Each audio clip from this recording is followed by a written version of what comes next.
Radio Transmundial presenta Los Grandes Temas. Un tiempo donde el pastor Salvador de Lutri nos lleva a pensar en la problemática más profunda del ser humano. Los Grandes Temas. Hoy vamos a leer en Mateo capítulo 2,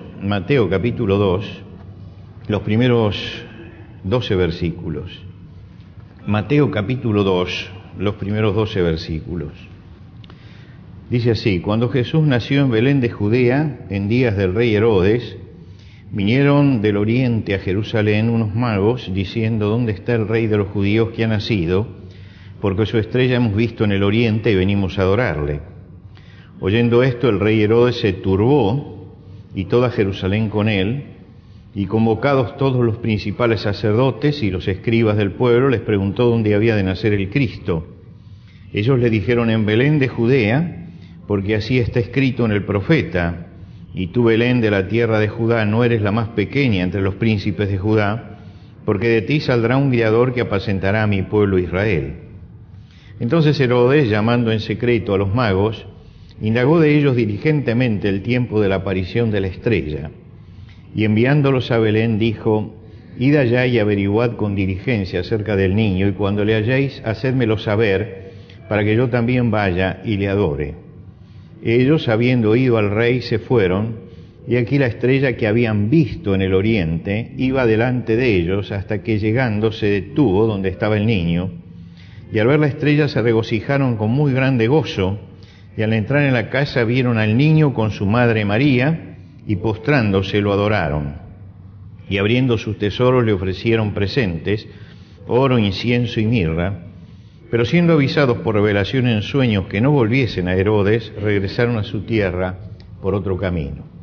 Hasta aquí nada más en la lectura de la palabra de Dios. Esta historia que nosotros acabamos de leer despertó siempre muchos interrogantes.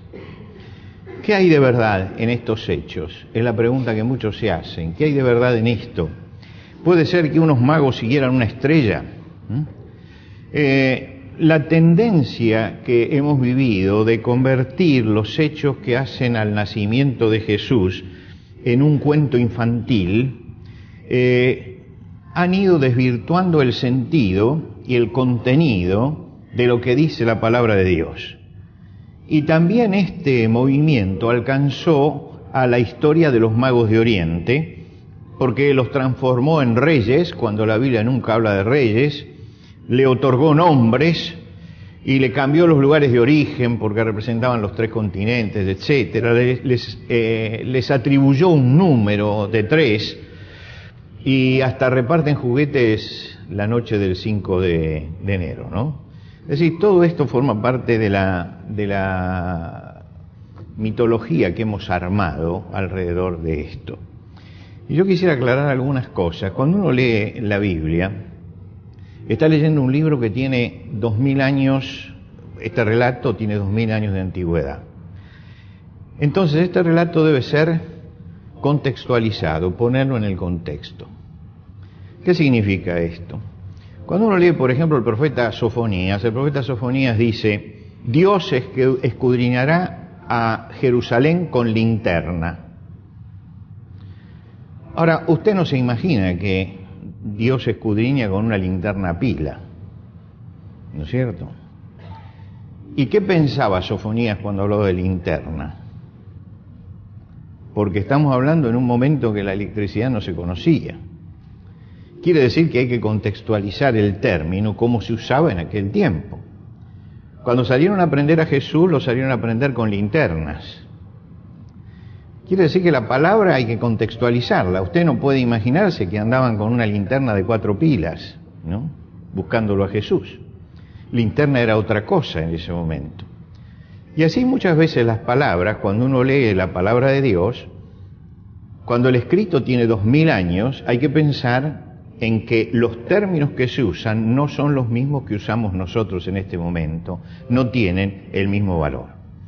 Cuando dicen, ellos decían oriente, vienen del oriente, Nosotros pensamos siempre que Oriente es, por ejemplo, China o Japón y todo el misterio de China o Japón. Pero cuando escribe Mateo el Evangelio, Oriente quiere decir que venían del otro lado del Jordán, porque todo lo que estaba del otro lado del Jordán era para ellos Oriente.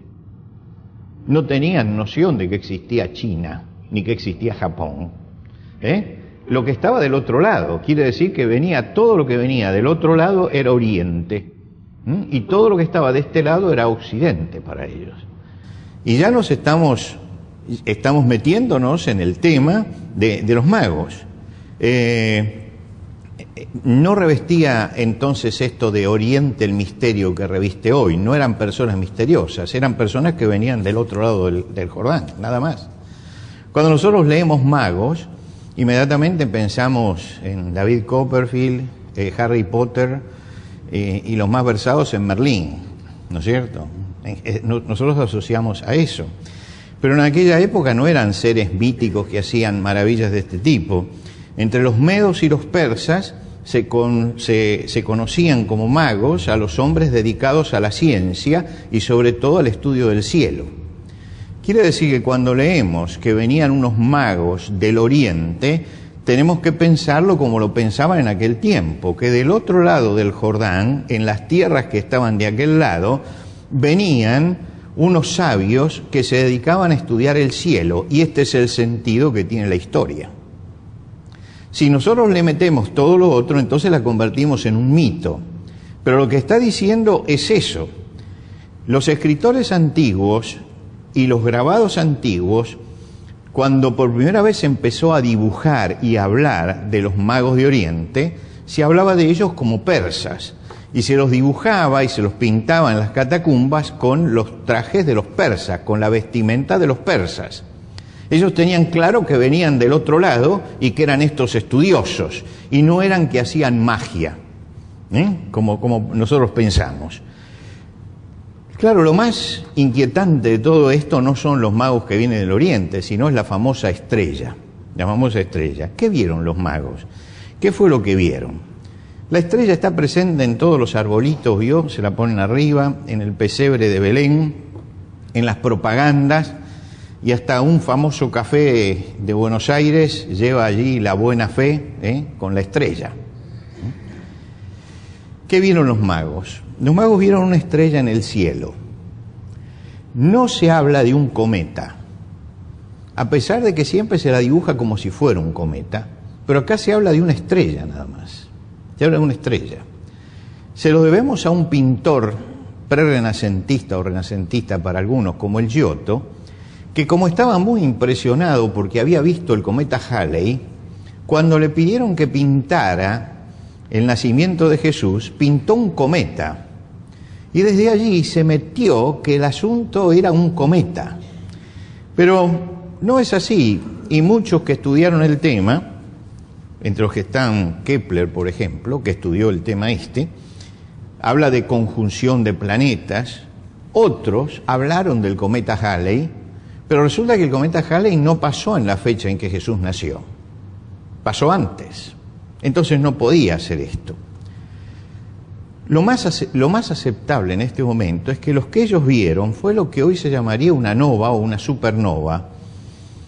Se produce en las estrellas una explosión termonuclear y pueden verse durante varios días esa explosión en el cielo.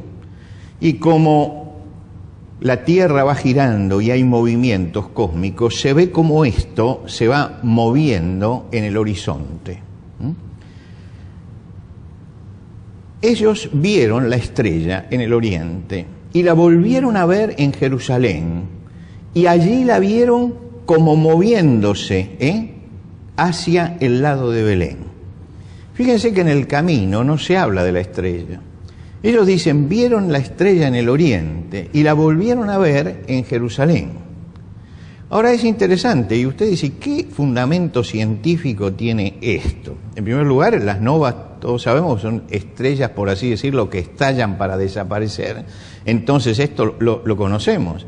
Pero además los chinos, que eran también estudiosos del cielo, los chinos estudiaban el cielo y llevaban registros, y registran una nova que estalla en el mismo tiempo en que nace Jesús. Específicamente, ustedes saben que lo del 25 de diciembre es aleatorio, que no fue en esa fecha, pero específicamente ellos hablan del mes de marzo o abril del mismo año de Jesús. Ellos también vieron una nova en el cielo.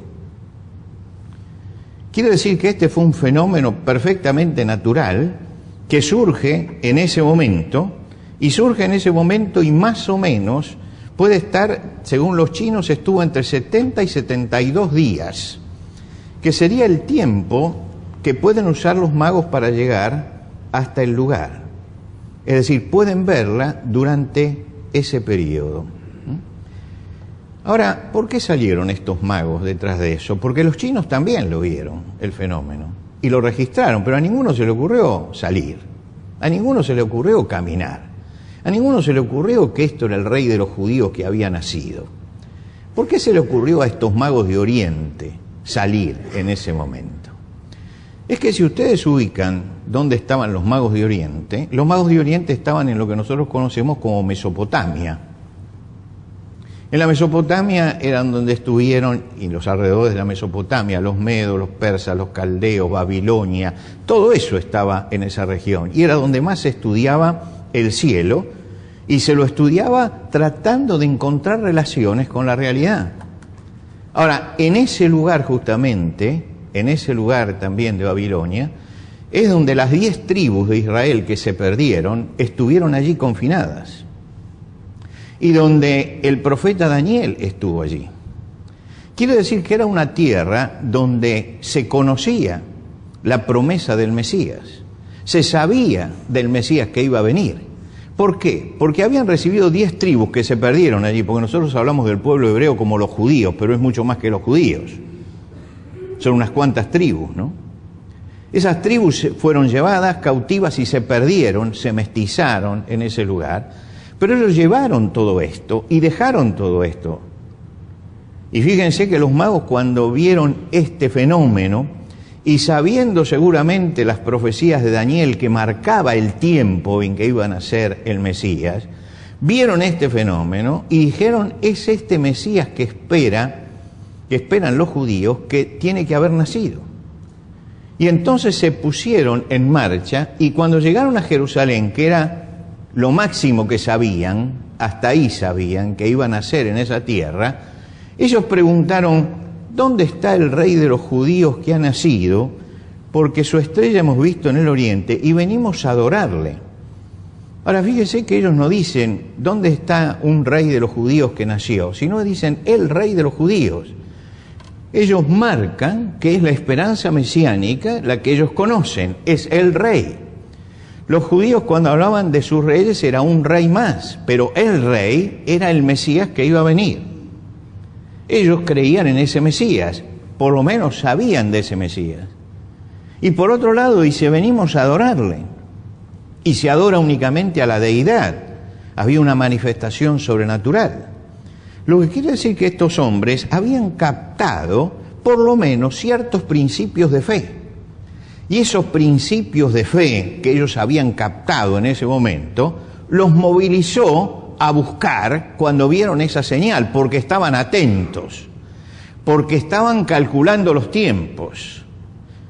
Y en ese momento es cuando se produce el milagro que los conmueve. Ven una estrella que brilla allí en el firmamento y que coincide con los tiempos que nos están marcando, que nos marcaron los pueblos que estuvieron acá.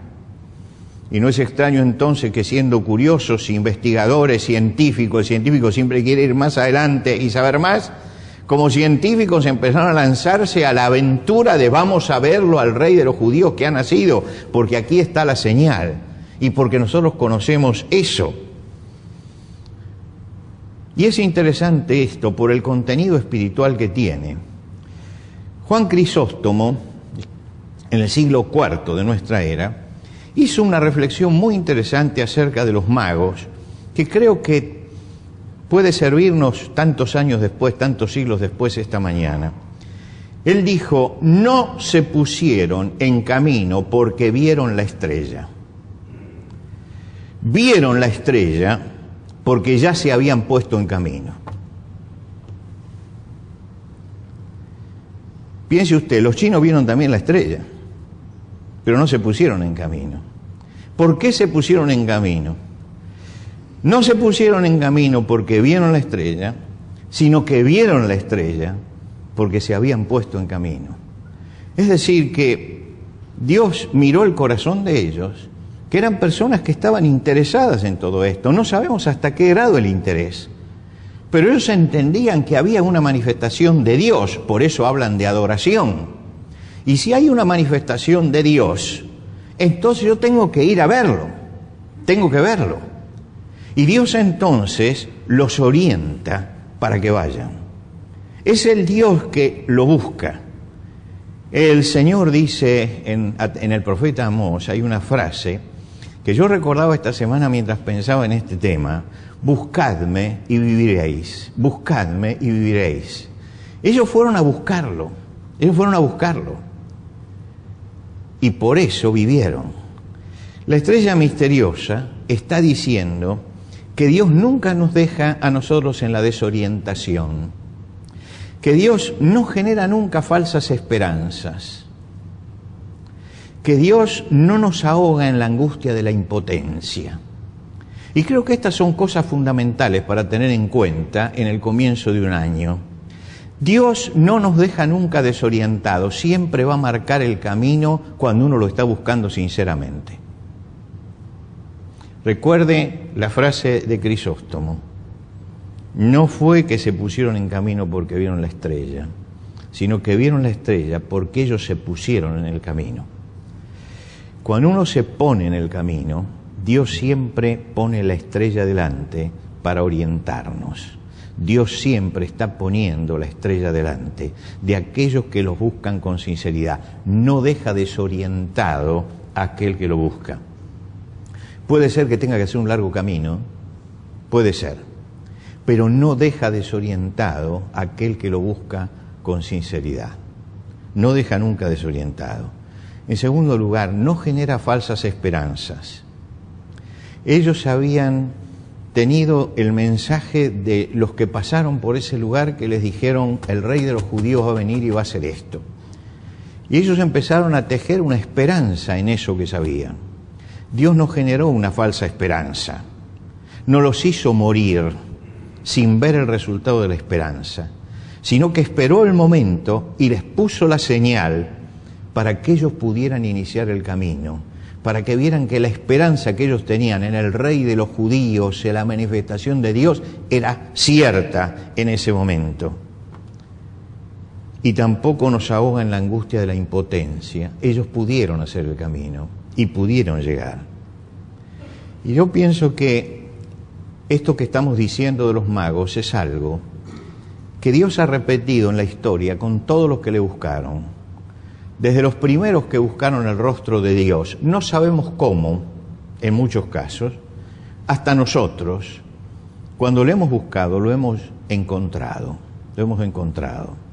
Abraham vivía en un pueblo pagano, no sabemos cuál era la búsqueda que él tenía, pero tenía una búsqueda espiritual. Él vivía en una ciudad caldea llena de supersticiones, pero él estaba buscando algo que iba más allá de las supersticiones. Y en un momento Dios le dice: bueno, salí de esta ciudad y ponete a caminar hasta la tierra que yo te voy a mostrar. Y él empieza a caminar y hace el camino obligado prácticamente, porque sigue el camino fértil. Desde Babilonia va siguiendo el camino fértil que forma en el mapa una media luna, ¿no? Va siguiendo el camino de la fertilidad, donde puede tener agua y puede tener alimentos. ¿Y dónde va a llegar? Y finalmente va a llegar a Egipto, porque la media luna llena todo eso. Pero cuando llega a Canaán y él va a seguir adelante, Dios le dice: esta es la tierra, esta es la tierra. Es decir, Dios lo para en la mitad del camino, lo orientó, lo mandó hacia un lado, y cuando llegó el momento dijo: acá está, ya llegaste. Y allí entonces él se para y levanta un altar a Dios, porque ese es el lugar. Dios lo orientó. Cuando Israel salía de Egipto, iba a entrar en el desierto. ¿Qué rumbo tomar? ¿Cómo hacer la travesía del desierto? ¿Por dónde hacer la travesía del desierto? En el camino más sencillo, que era bordear la costa del Mediterráneo, estaban todas la parte comercial de los egipcios. Pero ¿quién se atrevía a meterse en el desierto? Porque esta era la zona donde se podía caminar, donde había agua y había alimento. Pero Dios aparece en ese lugar y le pone la nube y le dice, sigan esta nube, y van siguiendo esa nube, y donde va la nube cae el maná también, y lo va llevando por un camino diferente. Es el Dios que sale el pueblo y no lo deja, lo va orientando y lo va guiando, y lo lleva hasta Sinaí, y de Sinaí lo lleva hasta la tierra de Canaán. Es decir, es el Dios que está presente y que dice, me están buscando, pues entonces yo los voy a ir guiando por el camino. Cuando Josué tiene que entrar a la tierra prometida, está frente a la tierra prometida, está el río Jordán delante, y Dios le dice, bueno, tienes que marchar hacia adelante, hay que ir hacia allá, es la orientación de Dios. Y él dice, sí, pero ¿cómo hacemos? Son 2 millones y pico de personas que tienen que cruzar este río, y los ríos eran obstáculos naturales insalvables en aquel momento. No había forma. Y él dice, bueno, pongamos al Señor delante. ¿Y el Señor qué es? Y es el arca que está en el santuario. Pongámosla, y la pone 1000 metros delante del pueblo. Y dice, bueno, que marchen. Y nosotros vamos a ir mirando al Señor que va delante. Y cuando llegan al Jordán, el Jordán se abre delante de ellos, encuentran el camino, porque el Señor los está orientando. El Señor está allí orientando al que le busca, siempre está orientando al que le busca. Y recuerdan ustedes David, que se perdió en el camino en un momento, su pecado lo hizo perderse en el camino. Cuando él llega a decir, bienaventurados aquel cuya transgresión ha sido perdonada y ha sido perdonado su pecado. Cuando él llega a esta conclusión, Dios levanta la voz y le dice, te haré entender y te enseñaré el camino. Y le enseña el camino de retorno. Es decir, es un Dios que orienta, que siempre está delante nuestro y que siempre está señalándonos cuál es el camino. El asunto es que nosotros lo busquemos. No fue que siguieron el camino porque vieron la estrella, sino que vieron la estrella porque estaban en camino. Cuando yo me pongo en el camino y comienzo a andar, siempre tengo la orientación de Dios cerca de nosotros, de nuestra vida. Ustedes se acuerdan que dicen que en Las Mil y una Noche, pero está muy discutido si este cuento es de Las Mil y una Noche, está la historia de Aladino y la lámpara maravillosa. ¿Se acuerdan ustedes esa historia? Tenía una lámpara maravillosa que cuando la frotaba salía un mago que le hacía todos los deseos. La historia es muy larga, pero al final, en un momento de la historia, la esposa de Aladino, que no había nunca frotado la lámpara, escucha que pasa por allí alguien que dice, cambio lámparas viejas por lámparas nuevas. Y entonces agarra la lámpara mágica y se la da, y agarra una lámpara nueva, y cuando la frota no pasa nada.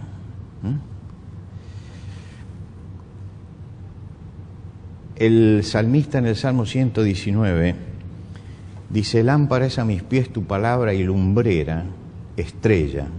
Esas son las lumbreras, estrella en mi camino, Dios nos ha dejado la palabra profética más segura, en la cual hacemos bien en estar firmes, porque es una antorcha que alumbra en lugar oscuro, dice Pedro en su carta. A veces queremos frotar lámparas nuevas que no tienen poder. Hay que ir a la lámpara antigua, a la lámpara que alumbraron a las generaciones anteriores, a la lámpara que alumbró a los hombres de Dios en el pasado, a la lámpara que encendió Jesucristo para alumbrar también su tiempo, a la lámpara que leían y buscaban los primeros cristianos, la lámpara donde Dios va señalando el camino. Y cuando nos acercamos a la palabra de Dios con un corazón abierto, con un corazón sincero, buscando realmente, el camino se abre. Cada vez que me sintonizo con la frecuencia de Dios, entro al campo de la bendición. Cada vez que sintonizo la frecuencia de Dios y busco la frecuencia de Dios, entro al campo de la bendición. Ninguna lámpara nueva tiene este poder. Hay que ir a la antigua palabra de Dios. Y esa antigua palabra no es palabra vieja, es palabra eterna. Y hay una diferencia entre lo viejo y lo eterno. Lo viejo es lo que caduca, es lo que se olvida, es lo que se abandona. Lo eterno es lo que permanece para siempre. Y esta es la palabra que permanece para siempre, la palabra eterna de Dios. Necesitamos la dirección de Dios en nuestra vida, tenemos una estrella, donde Dios nos dice a nosotros qué quiere de nosotros, qué quiere que hagamos con nuestras fuerzas, qué quiere que hagamos con nuestro tiempo y en qué voy a invertir lo mejor de mi vida, que es siempre lo que tengo por delante. Y en el Evangelio, en la palabra de Dios, en lo que Dios ha dicho, está la vida que necesitamos. El asunto es que a la lámpara hay que frotarla. Hay que frotarla. Hay que poner trabajo. El trabajo de abrir todos los días la palabra de Dios y de buscar en la palabra de Dios la dirección de nuestra vida. De buscar en la palabra de Dios qué es lo que Dios está esperando de mí. Llegar a la Biblia no para conocer la Biblia. Esto es perverso. Hay gente que se acerca a la Biblia para conocer la Biblia. No, nos acercamos a la Biblia para conocer a Dios. Más importante que la Biblia es el Dios de la Biblia. Y yo voy buscando, no un escrito, voy buscando una persona. Voy buscando al Señor. Voy buscando la palabra del Señor que llega hasta mí. Y cada vez que nosotros abrimos la Biblia buscando realmente al Señor, allí lo encontramos y encontramos también el camino. Que este año en nuestra vida, digamos con el salmista, tu palabra es lámpara a mis pies, que alumbra los pasos que tengo que dar hoy y mañana y pasado, que alumbra el camino cercano, y es la estrella que está puesta, que marca el destino final. Y buscando esto, como los magos, vamos a llegar al lugar de destino. Que Dios nos bendiga.